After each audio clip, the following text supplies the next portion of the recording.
হবিগঞ্জের মনতলায় চট্টগ্রাম থেকে সিলেটগামী তেলবাহী ট্রেনের ৬টি ওয়াগন লাইনচ্যুত হওয়ায় সিলেটের সাথে সারা দেশের ট্রেন যোগাযোগ বন্ধ রয়েছে।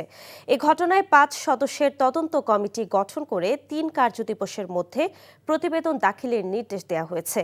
গতরাত ৯টার দিকে হবিগঞ্জের মনতলায় চট্টগ্রাম থেকে ছেড়ে আসা সিলেটগামী তেলবাহী ট্রেনের ৬টি ওয়াগন লাইনচ্যুত হয়।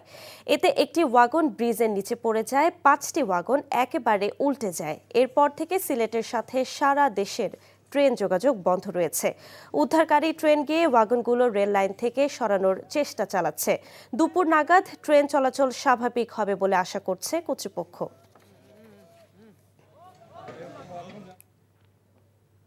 এ বিষয়ে আরো জানাতে যাচ্ছে আমাদের স্থানীয় প্রতিনিধি সেলিম মিয়ার কাছে।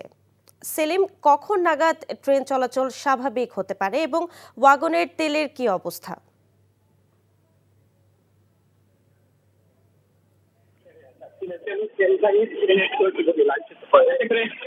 সিলেটের সাথে সারা দেশের ট্রেন যোগাযোগ বন্ধ রয়েছে। গতকাল রাত থেকে উদ্ধার কার্যক্রম চলমান রয়েছে। এখন পর্যন্ত জোরে সোরেই কাজ ট্রেনের লাইনের মধ্যে যেসব ওয়াগন ছিল সেগুলো সরানোর কাজ চলছে এবং লাইনগুলো মেরামতের কাজে চলছে। কর্তৃপক্ষ আশা করছেন যে দুপুরের পর বিকালের দিকে হয়তো তারা ট্রেনের চলাচল স্বাভাবিক করতে পারে।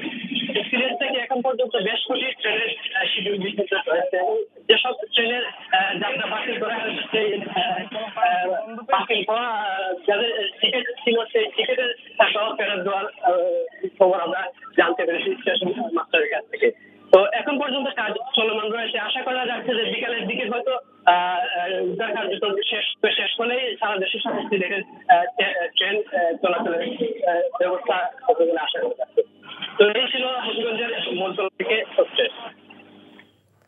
জানছিলাম সিলেটের সাথে সারা দেশের ট্রেন যোগাযোগ বন্ধের খবর।